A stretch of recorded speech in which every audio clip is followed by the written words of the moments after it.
अब आपसे मुखातिब होंगे मौलवी सुभानी साहब मुबल्लिग इस्लाम बज़ुबान तेलुगु।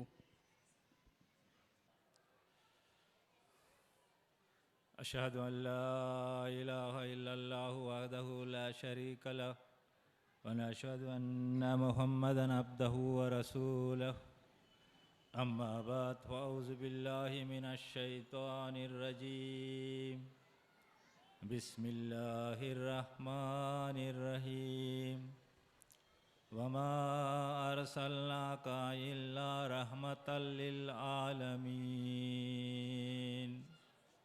सदक़ल्लाहुल अज़ीम नहमदुहु व नुसल्ली अला रसूलिल करीम। ब्रह्मानंदं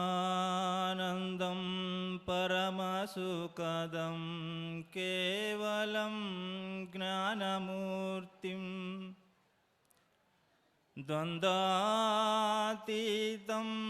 गगनसदृश्यं तत्त्वमस्यादिलक्ष्यम्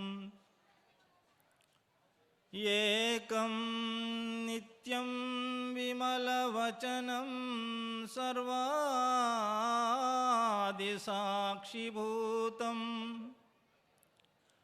भावातीतं त्रिगुणरहितं सद्गुरु तन्नमामि। गुरुर्ब्रह्मा गुरुर्विष्णु गुरुदेवो महेश्वरः गुरुर्साक्षात् परब्रह्म तस्मै श्री गुरवे नमः नमः नमः।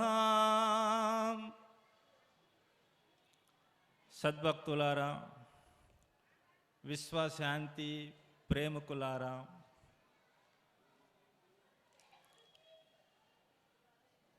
విశ్వంలో శాంతి ఏర్పడాలి అంటే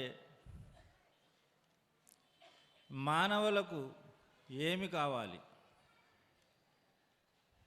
ఎందుకంటే మానవుడు పుట్టుక మానవుడికే తెలియదు.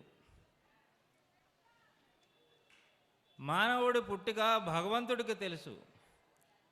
ఆయన యొక్క ఆజ్ఞానుసారంగా మానవుని యొక్క జన్మ జరుగుద్ది.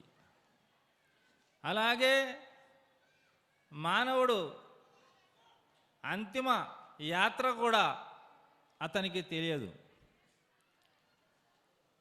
ఎవరైతే సృష్టించారో ఆయనకే తెలుస్తుంది ఈయన అంతిమ యాత్ర ఎప్పుడు ఉంది అనేది. అలాగే సృష్టికర్త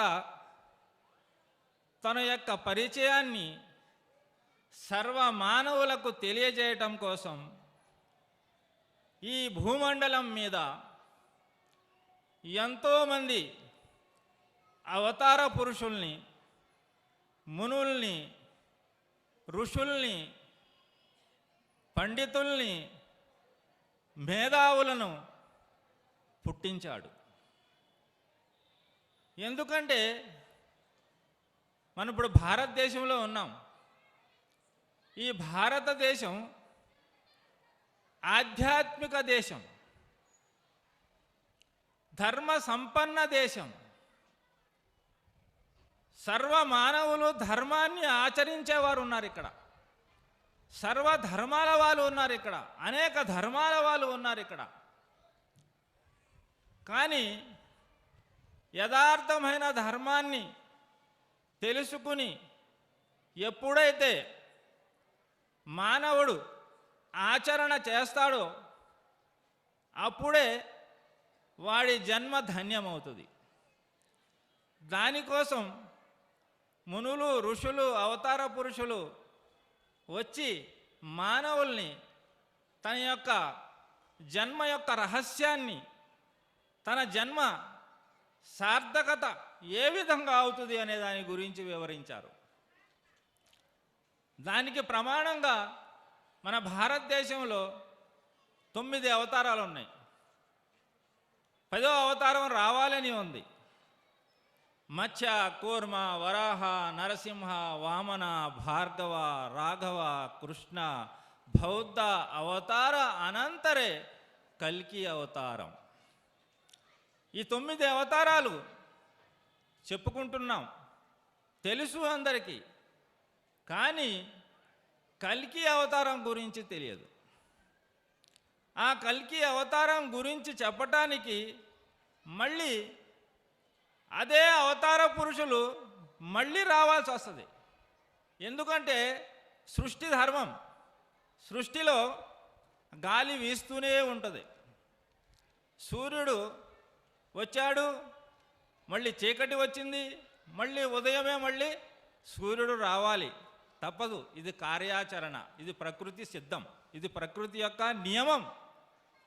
అలాగే ప్రతి యుగములోనూ అవతార పురుషులు తప్పకుండా వస్తారు. ఇది సృష్టి ధర్మం. సృష్టి ధర్మం ఎప్పుడూ తప్పదు. కానీ మానవుడు మాట తప్పుతాడు. మానవుడు సన్మార్గాన్ని వదిలి అధర్మంలో నడుస్తాడు. కానీ ఆ అధర్మం తనని అంధకారంలోకి తీసుకెళ్ళిపోతుంది. అంధకారంలో ఏ మానవుడైతే ఉంటాడో అతను పశువుతో సమానం. ఆహార నిద్ర భయమైదునాని సమానిచ్ నరాణం పశూనాం అధికో విశేషో జ్ఞానానాం నహిసో పశుపిచ్చమాని. ఆహారం తింటాం, నిద్రపోవటం, పిల్లలను గంటం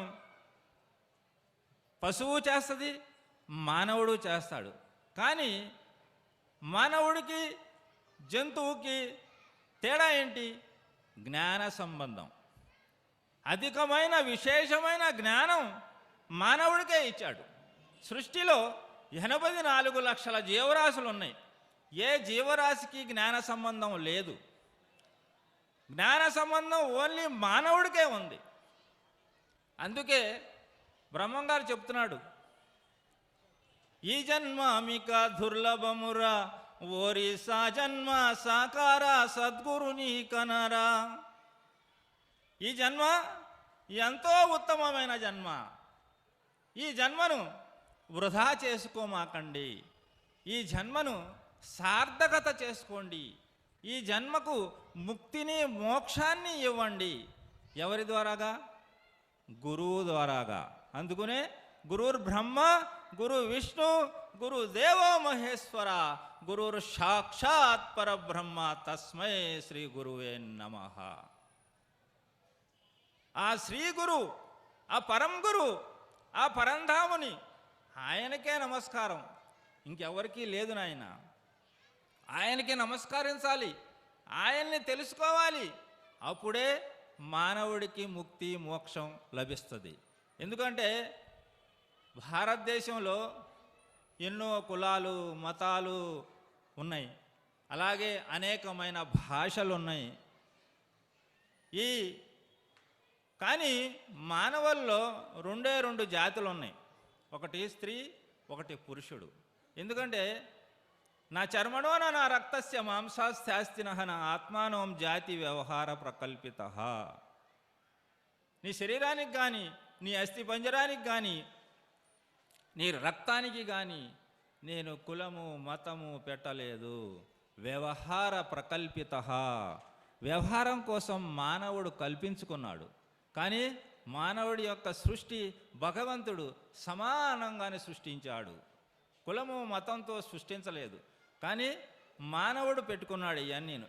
కానీ వీళ్ళందరూ ఒక చోటికి చేరాలి అని అంటే ఆ పరం గురు, పరంధాముడు, ఆ కల్కి భగవానుడు, ఆ ముహమ్మద్ సల్లల్లాహు అలైహి వసల్లం గారి యొక్క సన్నిధికి చేరి ఆయన చూపించిన యొక్క మార్గంలో ఎవరైతే అనుసరిస్తారో వారే ముక్తిని మోక్షాన్ని పొందగలరు, లేకపోతే పొందలేరు.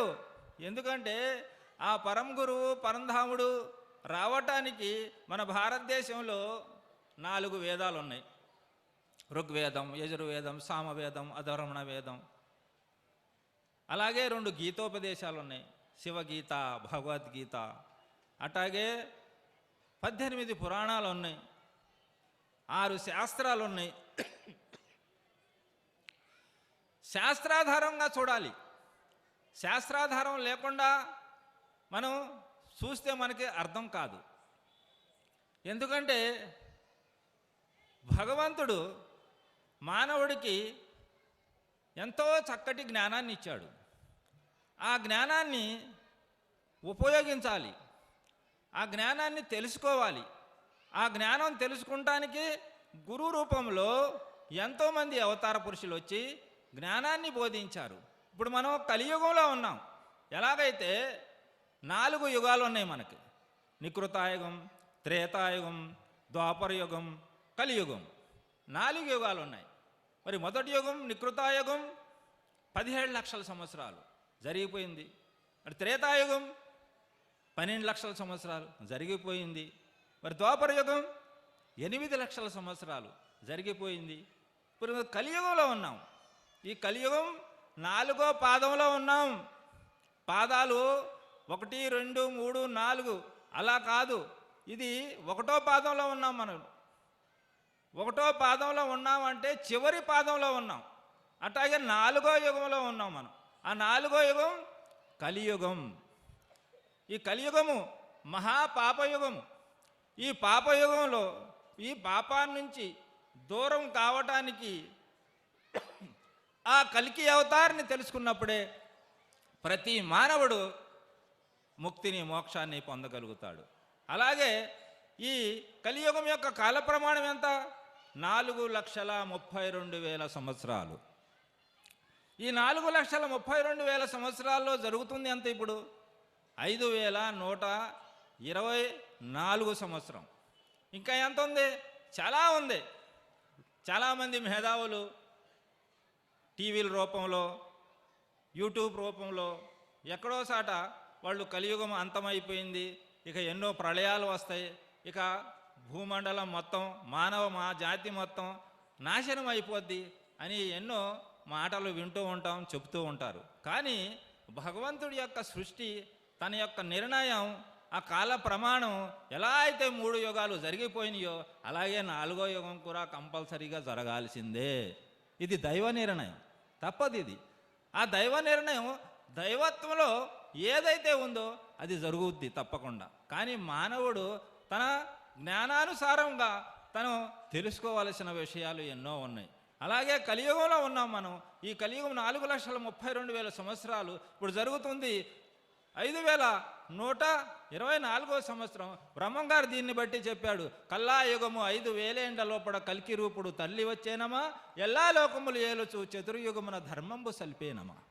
ఈ కలియుగంలో ఆ కల్కి రూపుడు వస్తాడు అని రాయబడి ఉంది. వేద శాస్త్ర పురాణాలు, అవతార పురుషులు ఎంతోమంది భవిష్యవాణి చేశారు.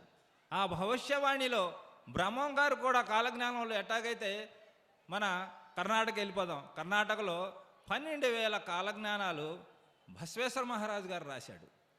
అలాగే ఈ మన ఆంధ్రప్రదేశ్లో, ఆంధ్రాలో పోతులూరి శ్రీ వీరబ్రహ్మేంద్ర స్వాముల వారు, ఆయన కాలజ్ఞానంలో కూడాను కల్కి అవతారు రావటం గురించి రాశాడు. అలాగే వీరభోగ వసంతరాయలు కూడా రావాలని భారతదేశంలో రాకడ ఉంది, 2వ రాకడ అని కూడా రాశాడు. ఎందుకంటే శుభే శోభనే మూర్తే శ్రీ గోవింద గోవింద మహావిష్ణురాజ్ఞాయ ప్రవర్తమానస్య ఆద్య బ్రాహ్మణ ద్వితీయ ప్రారబ్ధే. ద్వితీయ ప్రారబ్ధే కూడా ఉంది. మరి మొదటి రాకడ గురించి తెలుసుకోవాలి. ఆ మొదటి రాకడ కల్కి అవతార్. ఆయన ఎక్కడొస్తాడంట? శాల్మల ద్వీపే శంబళ గ్రామ ముఖ్యస్య తల్లి సుమతి తండ్రి విష్ణు భక్త. శాల్మల ద్వీపంలో శంబళ గ్రామంలో ఆయన వస్తాడు అని ఉంది. తల్లి సుమతి, సుమతి అంటే ఏంటి? పవిత్ర హృదయము గల స్త్రీ. తండ్రి విష్ణు భక్త. విష్ణు భక్త అని అరబ్బీలో ట్రాన్స్లేషన్ చేస్తే అబ్దుల్లా. ఇది తెలుసుకోవాలి. ఎందుకంటే భాషాభేదం. ఇప్పుడు ఉంటున్నావు ఓం శాంతి శాంతి శాంతి. ఇప్పుడు శాంతిని ఇంగ్లీష్లోకి ట్రాన్స్లేషన్ చేశాం, అర్థం ఏమవుతుంది? అంది పీస్ అవుతుంది. అలాగే ఈ శాంతిని అరబ్బీలో ట్రాన్స్లేషన్ చేశాం ఇస్లాం. ఎందుకంటే భాషాభేదం. పానీ, నీరు, తన్ని, మోయా, వాటర్, జల్, ఇవన్నీ ఏంటి?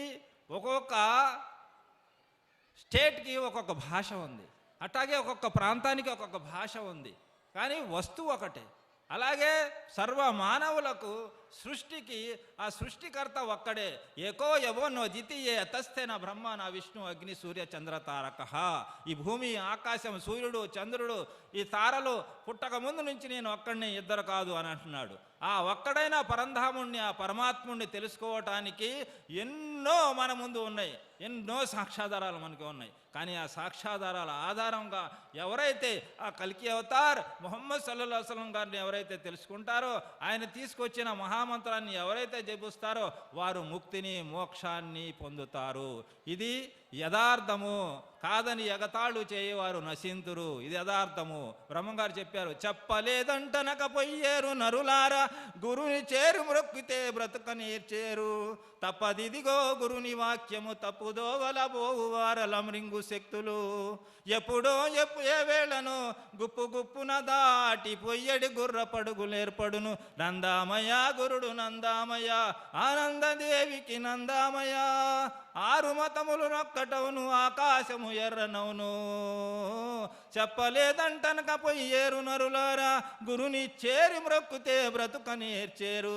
తప్పదిదిగో గురుని వాక్యము, తప్పు దోవల బోవువారల మృంగు శక్తులు. ఎందుకంటే ఇది ప్రళయం కాలం, ఇది ప్రళయాలు సృష్టిస్తాడు ఇప్పుడు భగవంతుడు. ఎందుకంటే మానవుడి యొక్క ఆలోచన కంటే అతీతమైనగా ఉంటాడు భగవంతుడు. ఆయన ఆలోచన మానవుడి ఆలోచనకు సంబంధం ఉండదు. కానీ మానవుడు అనుకుంటాడు నేను గొప్ప, నేను గొప్ప అని అనుకుంటారు. ఏ లేఖంలో ఎవ్వడు గొప్ప కాదు నాయన. ఆయన పరంధాముడు, పరమేశ్వరుడు, ఆ అల్లా, ఆయన తప్ప ఇంకెవరో లేరు. ఆయన్ని తెలుసుకుని ఎవరైతే జీవిస్తారో వాళ్ళు ధన్యులు కాగలరు, వాళ్ళు ముక్తిని, మోక్షాన్ని పొందగలుగుదురు. ఇది ఓం శాంతి, శాంతికి ఇది నిదర్శనము. ఇది చెప్తూ నేను నా టైం అయిపోయింది. నేను నా యొక్క ప్రసంగాన్ని నేను ముగిస్తూ వాఖురు దావానా వా అనిల్ హమ్దులిల్లాహి రబ్బిల్ ఆలమీన్ వహ్ లా ఇలాహా ఇల్లల్లాహు ముహమ్మదుర్ రసూలుల్లాహ్. సుబ్హానల్లాహ్.